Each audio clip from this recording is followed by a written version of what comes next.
आज के समय में अमेरिका और रूस जैसे बड़े देश पूरी दुनिया को वैश्विक स्तर पर प्रभावित करते हैं, लेकिन खाड़ी देशों के सामने इन महाशक्तियों का भी जोर नहीं चलता है। दरअसल खाड़ी देशों के पास एक ऐसी चीज है जो दुनिया के किसी दूसरे कोने में बहुत ही कम या ना के बराबर है।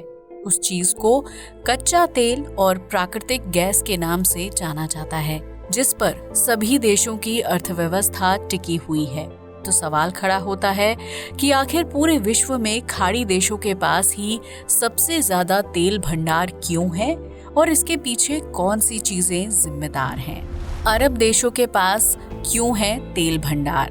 अरब देशों का ख्याल आते ही दिमाग में दूर दूर तक फैले रेगिस्तान, रेत के टीले, बंजर जमीन की तस्वीर बनने लगती है, जहां मीठे पानी की एक भी नदी या जल स्रोत नहीं है।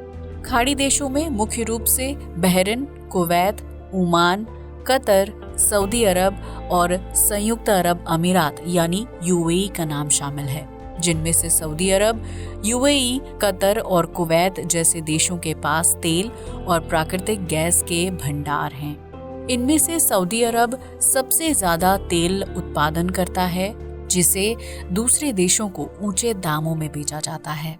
आज से कुछ साल पहले तक इन खाड़ी देशों में प्राकृतिक गैस और पेट्रोलियम की खोज नहीं की गई थी, जिसकी वजह से आम लोगों का जीवन बहुत ही गरीबी में गुजर रहा था। यहाँ मिट्टी के कच्चे पक्के मकान थे, जबकि धूल भरी सड़कों पर छोटे छोटे वाहन चला करते थे। उपजाऊ जमीन ना होने की वजह से खाड़ी देशों के लोगों के पास खाने के ज्यादा ऑप्शंस भी नहीं थे, जबकि उन्हें पीने के पानी के लिए काफी ज्यादा संघर्ष करना पड़ता था। लेकिन 1900 के दशक की शुरुआत के साथ ही खाड़ी देशों में अचानक से बदलाव आने लगा था, जहां एक के बाद एक प्राकृतिक तेल के कुएं और गैस भंडार खोजे गए थे। इन देशों ने अंतर्राष्ट्रीय स्तर पर पेट्रोलियम को बेचना शुरू कर दिया था, जिससे उनकी बेहिसाब कमाई होने लगी और उस पैसे के बदले खाड़ी देशों की तस्वीर पूरी तरह से बदल गई। आज की तारीख में कुवैत से लेकर सऊदी अरब तक हर देश तरक्की की एक नई मिसाल कायम कर रहा है, जबकि ये बदलाव बीते 50 से 70 साल के बीच आया है। वर्तमान समय में अमेरिका और रूस जैसे बड़े देश भी खाड़ी देशों से दुश्मनी लेने के बारे में नहीं सोच सकते हैं, क्योंकि अगर इन देशों ने पेट्रोलियम की बिक्री पर रोक लगा दी तो उससे दुनिया के दूसरे देशों की अर्थव्यवस्था घुटनों पर आ जाएगी। भले ही खाड़ी देशों ने कच्चा तेल और प्राकृतिक गैस को खुद नहीं बनाया है, लेकिन इन चीजों पे अधिकार सिर्फ इन्हीं देशों का है। दरअसल कच्चा तेल बनने की शुरुआत समुद्र की तलहटी पर होती है, जहां मरे हुए पेड़ पौधे, बैक्टीरिया और जीव जंतुओं की लाशें समय समय पर इकट्ठा होती रहती हैं। वहीं लाखों सालों के प्रोसेस के बाद ये मृत अवशेष पेट्रोलियम पदार्थों में बदल जाते हैं, जिन्हें खुदाई करके बाहर निकाला जाता है और फिर उस पेट्रोलियम को प्यूरिफाई करके शुद्ध रूप में पेट्रोल और डीजल प्राप्त होता है। अगर खाड़ी देशों की लोकेशन पर गौर किया जाए तो इनमें से कच्चे तेल का उत्पादन करने वाले देश रेड सी, गल्फ और हिंद महासागर के पास हैं। वहीं वैज्ञानिक रिसर्च से पता चलता है कि आज से लगभग 100 मिलियन साल पहले जिस जगह पर आज खाड़ी देश हैं, वहां समुद्र का एक बड़ा हिस्सा या महासागर हुआ करता था। अब आप सोच रहे होंगे कि आखिर समुद्र के ऊपर ये देश कैसे बस गए और उन्हें किसने बसाया होगा। तो हम आपको बता दें कि ये प्रक्रिया पूरी तरह से नेचुरल थी। दरअसल कई मिलियन साल पहले जब धरती पर समुद्र बनना शुरू हुआ था, तो उस वक्त पानी का लेवल इतना ज्यादा था कि हमारे ग्रह पर जमीन का एक टुकड़ा भी नजर नहीं आता था। वहीं दूसरी तरफ कई सालों तक पृथ्वी के अंदर दबी हुई गर्मी, लावा और गैस बाहर निकलने के लिए उत्सुक थे, जिसकी वजह से पृथ्वी पर एक के बाद एक कई ज्वालामुखी विस्फोट हुए और ढेर सारी मात्रा में गर्म लावा बाहर निकला था। जब ये लावा ठंडा हुआ तो उसने प्राकृतिक तत्वों के साथ मिलकर ठोस जमीन का रूप लेना शुरू कर दिया था और उस वक्त धरती पर सिर्फ एक विशालकाय भूभाग हुआ करता था। लेकिन जैसा कि हम सब जानते हैं, पृथ्वी के गर्भ में लगातार हलचल चलती रहती है। जिसकी वजह से टेक्टोनिक प्लेट्स आपस में टकराती हैं और उनकी वजह से भूकंप और ज्वालामुखी विस्फोट होते हैं। उस दौर में धरती पर जब जमीन का एक ही टुकड़ा हुआ करता था, तब समुद्र के अंदर बैक्टीरिया, जलीय पौधों और जीवों के मरने की वजह से कच्चा तेल बनने की प्रक्रिया चल रही थी। वहीं बीतते समय के साथ धरती की टेक्टोनिक प्लेट्स में मूवमेंट हुई और पृथ्वी का भूभाग 2 हिस्सों में टूट गया था। हालांकि ये प्रक्रिया यहीं नहीं रुकी और जमीन के टुकड़े समय समय पर टूटकर एक दूसरे से अलग होते चले गए। इस तरह पानी की लहरों के साथ बहते हुए ये टुकड़े अलग देश, आइलैंड और महाद्वीप का हिस्सा बन गए थे। जबकि भारत के एशियाई हिस्से से टकराने की वजह से हिमालय की पर्वत श्रृंखला बनकर तैयार हुई थी।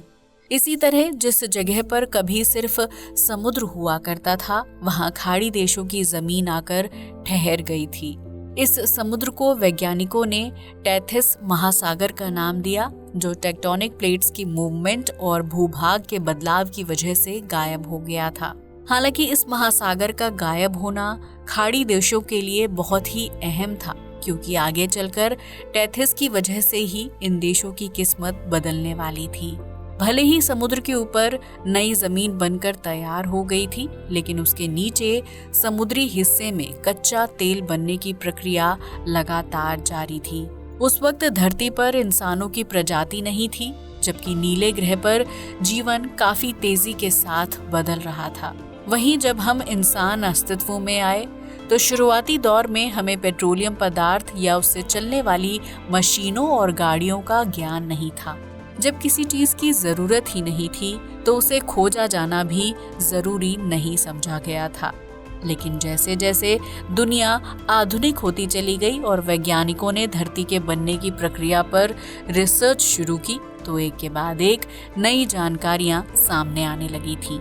इस बीच वैज्ञानिकों ने नई नई चीजों और मशीनों का आविष्कार करना भी शुरू कर दिया था, ताकि मानव जीवन को आसान बनाया जा सके। जहां पहले लोग पैदल या घोड़ा गाड़ी की मदद से सफर किया करते थे, वहीं उनकी जगह मोटर गाड़ी ने ले ली थी, जिसे चलाने के लिए पेट्रोल की जरूरत होती थी। उत्तरी अमेरिका में रहने वाले एडविन एल ड्रेक नाम के शख्स ने सबसे पहली बार खनिज तेल का पता लगाया था, जिसकी मदद से मशीनों को चलाया जा सकता था और ऊर्जा बनाई जा सकती थी। इसके बाद साल 1859 में अमेरिका के पेंसिल्वेनिया में सबसे पहली टाइटसविल में तेल के कुएं की खुदाई की गई थी।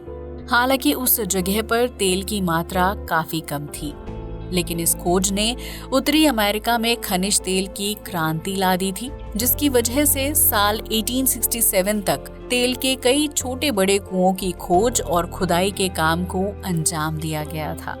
अमेरिका में कच्चा तेल मिलने के बाद दूसरे देशों में भी इस काले सोने को खोजने की तैयारी शुरू हो गई थी, जिसके बाद 1920 से 1950 के दशक के बीच खाड़ी देशों में कच्चे तेल की तलाश शुरू हुई थी। इस तलाश के तहत बहरीन पेट्रोलियम कंपनी ने साल 1932 में तेल की खोज की थी, जिसके बाद अरब देशों को यकीन हो गया था कि बंजर जमीन के नीचे काला सोना है। वहीं सऊदी अरब ने साल 1936 में पेट्रोलियम का विशाल भंडार खोजने में सफलता हासिल की थी, जिसके बाद इस देश में कच्चे तेल के कई भंडारों को खोजा गया था। सऊदी अरब की किस्मत रातों रात बदल गई थी, क्योंकि कच्चा तेल मिलने की वजह से विश्व में मोटर वाहनों और दूसरी मशीनों का उत्पादन तेजी से हो रहा था। इंसान नई प्रगति की तरफ बढ़ने लगा था, जिसमें कच्चे तेल की अहम भूमिका थी। सऊदी अरब और खाड़ी देशों में दूसरे देशों के मुकाबले ज्यादा कच्चा तेल था, लिहाजा बाहरी देशों ने तेल खरीदना शुरू कर दिया और अपनी जरूरतों को पूरा करने लगे। इस तरह कच्चा तेल देखते ही देखते ताकत और पैसे की निशानी बन गया, जिसकी वजह से खाड़ी देशों की शक्ल चंद ही सालों में बदल गई। जहां कभी कच्ची सड़कें और टूटे फूटे मकान हुआ करते थे, वहीं आज उनकी जगह पक्की और हाईटेक सड़कों और बहुमंजिला इमारतों ने ले ली है। खाड़ी देशों की तकदीर को बदलने में प्राकृतिक बदलावों और जमीन के टुकड़ों का एक जगह से दूसरी जगह पहुंचना सबसे अहम है। क्योंकि इसी जमीन के नीचे समुद्र का वो हिस्सा है जहां ढेर सारी मात्रा में कच्चा तेल बनकर तैयार हुआ है।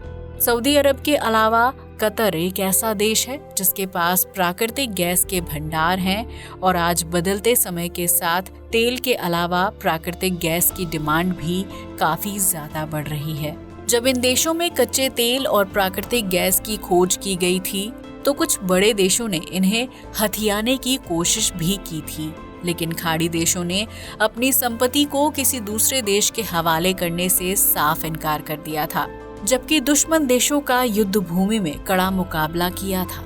हालांकि पिछले 100 साल में कच्चे तेल की खुदाई और इस्तेमाल इतना ज्यादा बढ़ गया है कि खाड़ी देशों में तेल भंडार में कमी आने लगी है। दरअसल कच्चे तेल के बनने की प्रक्रिया प्राकृतिक होती है और उसमें लाखों सालों का वक्त लगता है। वहीं हम इंसानों ने बीते 50 से 70 साल में ढेर सारा तेल निकाल लिया है और उसका इस्तेमाल करके खत्म भी कर चुके हैं। खाड़ी देशों के पास सीमित मात्रा में तेल भंडार हैं और अगर उन भंडारों को इसी तरह से खाली किया जाएगा तो आगामी 70 साल बाद सऊदी अरब के पास सारा कच्चा तेल खत्म हो जाएगा। सऊदी अरब की कमाई का बड़ा जरिया हाथ से निकल सकता है, जिससे बचने के लिए सऊदी अरब पर्यटन को बढ़ावा दे रहा है और अपने यहाँ ऐसी सिटी और जगहों को बनाकर तैयार कर रहा है जिसे देखने के लिए दूर दूर से पर्यटक आते हैं। ठीक इसी तरह कतर, कुवैत और संयुक्त अरब अमीरात में भी पर्यटन को बढ़ावा देने की कोशिश की जा रही है, क्योंकि तेल या नेचुरल गैस के बाद इन देशों की अर्थव्यवस्था पर्यटन पर ही निर्भर करती है। हम ये नहीं कह सकते हैं कि कच्चा तेल पूरी तरह से खत्म हो जाएगा, लेकिन उसकी मात्रा में कमी आना चिंताजनक विषय जरूर है और ऐसे में इंसान नए ऑप्शंस की तलाश कर रहा है। वहीं जब तक खाड़ी देशों के पास कच्चे तेल और प्राकृतिक गैस का खजाना है, तब तक कोई भी ताकतवर देश उससे पंगा लेने या फिर दुश्मनी मोल लेने की गलती बिल्कुल भी नहीं करेगा, क्योंकि अगर खाड़ी देशों ने कच्चे तेल की सप्लाई पर रोक लगा दी तो उससे अंतर्राष्ट्रीय स्तर पर पेट्रोल और डीजल के दाम कई गुना बढ़ जाएंगे और आम आदमी को महंगाई की मार झेलनी पड़ेगी। तो अब तो आप समझ ही गए होंगे कि आखिर खाड़ी देशों के पास इतना सारा कच्चा तेल क्यों है और इसके पीछे क्या वजह है। आज के लिए बस इतना ही। जय हिंद दोस्तों।